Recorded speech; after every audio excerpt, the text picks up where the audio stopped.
نحمده ونصلي على رسوله الكريم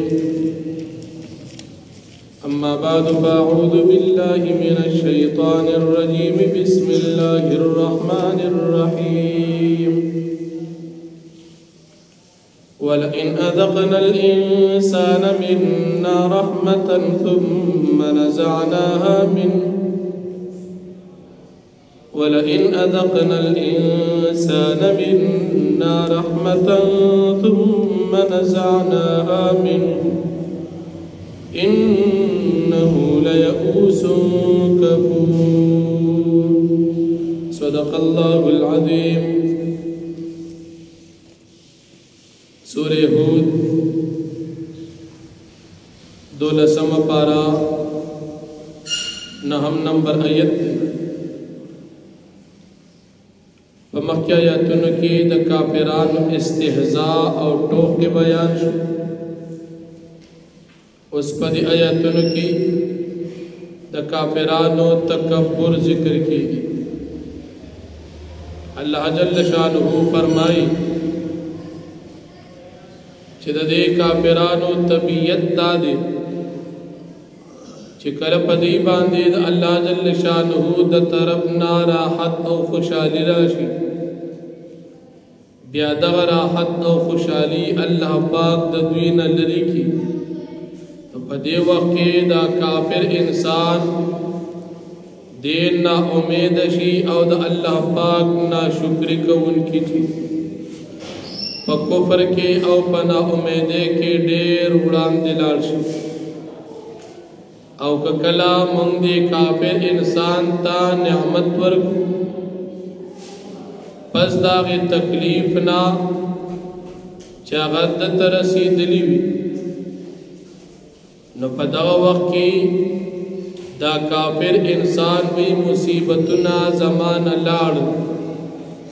او دے بیا یریگنا چی اسناد دا تکلیف پا ما باندے واپس راشی. دے نعمتنو پا دوران کی دا کافر دے خوشحالی کون کی او تکبر کون کی جوڑ شي او په نور خلق باندې خپل ځان اوچت حسابي. دا حالت دا کافر دی که نعمت پہ راشی هم دا اللہ بغاوت کی او که نعمت تلار شی هم دا اللہ پاک بغاوت کی نا امید شی. البتہ کم کسان چه مومنان وی اغی پا ہر حال کی اللہ جل شانہ صبر کی، کہ تکلیف پیراشی ہم صبر کی او کراحت پیراشی نو ہم صبر کی. بلدا مومنان نیک اعمال کی، کہ تکلیف پیراشی ہم نیک اعمال کی او کہ خوشحالی پیراشی نو ہم نیک عمل کی. دا مومن شان دا تکلیف او دا راحت پا صورت کی جدا دی او دا کافر حال دا راحت او دا تکلیف پا صورت کی جدا دی. کافر پا تکلیف کی نا امید شی او مومن صبر کی. کافر پا راحت کی تکبر کی او مومن پا راحت کی دا اللہ شکریہ ادا کی. کافر ایمان نلری نیک عمل نکی او مسلمان ایمان لری نیک عمل کئی، دا حقید وجنا پا وقت تکلیف او راحت دوارو کی دا دا پارا قیدہ دا. بیا اللہ جل شانہ دا دی مومنان نتیجہ ذکر کئی چی دا ایمان والا خلق دا دی دا پارا اللہ پاک دا طرفنا اعلان دا مغفرت، اعلان دا دوی دا پارا دلوی اجر او ثواب دی چہاگا جنت. ایمان ور سردی او نیک اعمال کئی دی با اللہ جل شانہ جنت تبوزی ہوتی تبا بخنہ ہوتی. بیا نبی کریم صلی اللہ علیہ وسلم دے مشرکان و کافران و تا دا اللہ جل شانہ دا وحدانیت دعوت ورکو کہ تاسو کلمہ اوائی تاسو با کامیاب شو. لیکن کافرانو کلمہ نویل. نبی علیہ السلام دیر زیاد خفا شو چې زه ورته دعوت ورکوم چې ایمان راوړي کلمه ووایي د یو الله ومني دی یې نه مني نو نبی کریم صلی الله علیه وسلم په دې باندې ډېر زیات خفه شو الله جل شانه نبی علیہ السلام له تسلی ورکړي ولته چې د ایمان نه وروړي ته د خپل خبره پرېږدي سو تا د الله د طرف نه کوم احکامات ملو دي د الله د طرف نه تا ته کوم وحی کی چې د ایمان نه وروړي ته د پر خودو ته تیار یې سو تیار خونی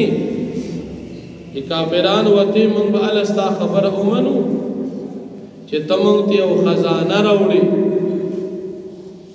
او الله مونږ ستا خبره ومنو چې تا سره یو فرشته راشي مونږ یې ووینو کني نیمن نبی علیہ الصلوۃ والسلام ډېر خفه شو سوتم الله ومني بوتان پرېږدي او دیدا سے خبره کوي چې هغه نامناسب دي لکه تاسو سره د سرو زرو ډکه خزانه مونږ راوړي یا دې مونږ ته فرشته راولي نو دا به څنګه الله جل شانه نبی علیہ السلام ته تسلی ورکړي چې ستا کار خلق د الله پاک د نافرمانه نه يرول دي دا خو ستا کار نه دی چې ته خزانه راوړي ستا کار خدا نه دی چې ته بدیله فرشته راولي اخو د الله اختیار دی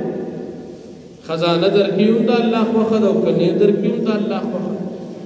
فرشتہ را لګیم د الله خو خدا او کنه را لګیم د الله خو خدا ستا کار سره د الله د طرف نه چې تا تکم پیغام ملو شو غدی ته ورسو کوي منو د جنت خوشخبری ورکا او کوي نه منو د الله د عذابونو ير او ته بیان کا چې الله پاک تاسو لا د جهنم عذاب درکې ولی نه مګي او ستا په دې کار الله جل شانه ذمہ دار دې ستا کار الله ګوري یعنی تخپل خدمت سر ترسه ستا کار سمجھ کافران اسبت بختری چې نه وي نبی علیہ الصلوۃ والسلام خپل ذمہ داری سر رسول ار وخت کې بلګیاو د الله پاک دین به خلق ته بیانو نبی علیہ السلام خپل کار کو خدا بدبخت کافرانو چې دی بوتان نه پرې خودل او د خپل شرک نه توبه نه استداد دي کمزوري او بدبختی نو پرې آیت کریمه کې نبی علیہ السلام ته الله جل شانه تسلی ورکړي بیا د مشرکانو کافرانو قران مجید یادو چې دا دی نبی علیہ السلام د ځان نه جوړ کړي نو د قران کریم په باره کې الله پاک کافرانو ته درې پیری چیلنج ورکړي تاسو وایئ چې دا قران د الله کتاب نه دی اولنی چیلنج ورکړي کچره تاسو او غواړي قل ان جتمعت الانس والجن على ان ياتوا بمثل هذا القران لا ياتون بمثله ولو كان بعضهم لبعض ظهيرا کہ انسانان اور پیریان ټولم راجب شي او د قران په شان کتاب جوړي نو جوړولي نشي یو چیلنج نو راجم شي راجم نشو دغه قران وړي ګران کتاب جو د الله کلام د دې مقابله سکول شي دیم چیلنج الله پاک ورکاغه په دې آیاتونو کې دي قل فاتوا بعشر سور مثله مفتريات تاسو وایئ چې دا قران پیغمبر د ځان نه جوړ کړی دی تاسو له هم عربي درځي عرب خلک دي مورانه جبر دی عربي و نو د عربي کتاب قران دی تاسو د دې د لسو سوراتونو په شان لس سوراتونه جوړ کړئ او یوازې تاسو نه ځان سره خپل مشران او کشران ټول جمع کړئ څومره کافر یې ټول راجم شي خو د قران د لسو سوراتونو مقابله وکړي یو سلسور لستی صرف د لسو وکړي دام دی اون کړي شو ځکه قران د الله کلام دی نو مخلوق د الله د کلام مقابله چرته کولی شي نبی دریم چیلنج الله پاک پر کړی دی هغه په سوره بقره کې دی و ان کنتم فی ریب مما نزلنا علی عبدنا فاتوا بسوره من مثله چې د قران کریم په شان قران نشي وروړي کتاب نشي وروړي د لسو سورتونو مقابله نشي کولی نو زه د قران د یو وړوکې سورت مقابله وکړم هغه هم دی او نکړې شو نو چې او نکړې شو بیا د الله جل شانه عذاب تا تاسو تیار اوسئ چې تاسو قرآن د الله کتاب د مقابله نشئ کولی خو ښکاره دروغ وایي دا د الله کتاب دی د پیغمبر نه دی که تاسو وایئ چې د پیغمبر دی د الله نه دی دا ستاسو دروغ خبره ده نو بیا به د دې دروغ انجام دې کافرانو تر جهنم عذاب نو الله جل شانه فرمایي ولئن اذقنا الانسان او کچره موږ وسکو انسان یعنی کافر تا مننا د خپل طرف نه رحمتن خوشالي رحمت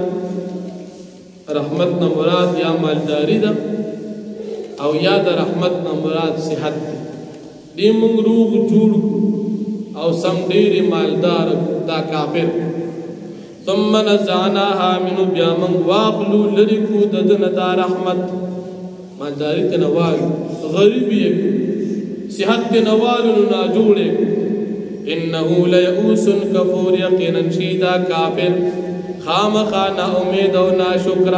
یہ په کفر کې نور مضبوط شي پکار دل داو چې په دې تکلیف کې الله یاد کړي ولئن اذقناه نعماء او کچره موږ وسکو دې کافر تا نعماء نعمتنا خوشالي نعمتنا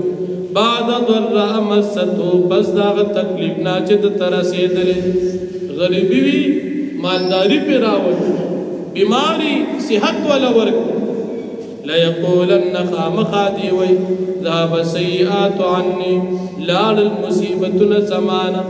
دا خیال دی چې بیا بند راځي بس سم ختم شو او دا خیال دی دا پخپل ختم شو الله نه دی ختم کړی انه لفرح فخور خامخاشیدا کافر لفرح خوشالا سرد تکبرنا نفس خوشحالی جائز ده و تکبر و سر ناجائز ده فخور فخر کون کی چې په خلکو ځان لوی حساب الا الذين صبروا مگر کسان چې هغه صبر کړی دي یعنی مؤمنان دي وعملوا الصالحات وعمل نیکړي د نیکي هغه داسې کار نه کوي پر حق کې د الله عبادت او په تکلیف کې د الله عبادت اولئک لهم مغفرة اجر کبیر دا کسان چې دی باندې د پر بخنه او لوی ثوابونه فلعلك تارك بعض ما يوحى گویا چې تپری خودن کی یا ول تپری خودن کی بعد ما بعد هغه سي جنا يوحى اليك چې تا تداغي وحي کول شي وضائق به صدرك او تنگيږي پاغه باندې سینستا د وجد سو اي يقولوا دا چوي دا کافران لولا انزل عليه كنز ولنشي نازل ولي پدې پیغمبر باندې خزانه وسر ولي نشته او جاء معه ملک یا ولي نشتر دې پیغمبر سره فرشتہ من به منل خو چدا ور سره وکړه الله وتفرمای سینه تنگوما مطمئن سیگا ولی انما انت نذیر یقینا تو يرون کی کافران لرا عذابنا والله على كل شيء وكيل او الله پاک په هر چیز باندې نگهبان دي ام یقولون افترا آیا ویدا کافران چې دا قران پیغمبر علیہ السلام د ځان نه جوړ کړي قل تو فرمایا فاتو بستا سروړي بعشر سور لسورتنا مثلی پشان د قران د سورتونو غډي وډي بنوای څنګه چې د قران مزیدار سبق د دقه شان بلد جوړو مفتریات انزان نه جوړ کړي شوی ودعو او تاسرو بلی من استطاعتم آسو چه طاقت دری من دون اللہ سوا دا اللہ ارزان سر اخبر خدایان ملگری کی ان کنتم صادقین کچری تاسو پدی اخبر خبر کی رشتونی فإن لم يستجيبوا لكم پس کچری دیستاس خبر اون منلا فعلموا پس تاسو پیشی انما انزل بعلم اللہ یقینا نازل شویدہ قرآن کریم دا اللہ پا علم باندی وان لا الہ الا هو او دا جنشتر بالمعبود سواد اللہ فهل انتم مسلمون پس آیتا سے سلام روڑی ایمان روڑی توبہ باسی وآخذ دعوانا الحمدللہ رب العالمین